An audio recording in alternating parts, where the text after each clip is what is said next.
绘制洗衣机，本小节将详细介绍滚筒洗衣机的绘制方法。首先，绘制洗衣机的外观轮廓，单击工具栏上的矩形按钮。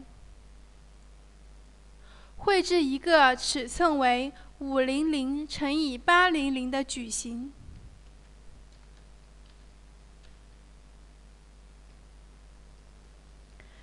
单击工具栏上的偏移按钮，将矩形向内偏移20。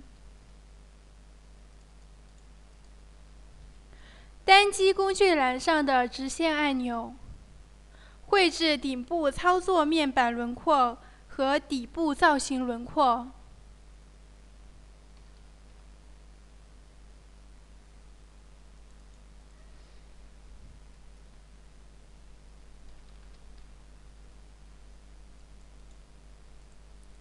单击工具栏上的矩形按钮，绘制洗衣机操作按钮。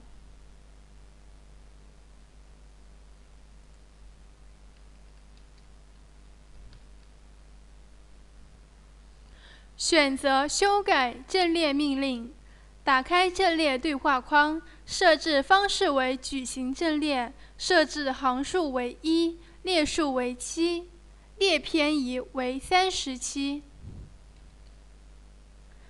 单击选择对象按钮，回到绘图界面，选择矩形，按空格键返回阵列对话框，单击确定按钮，得到阵列结果。单击工具栏上的绘制圆按钮，在洗衣机中间部位绘制4个同心圆。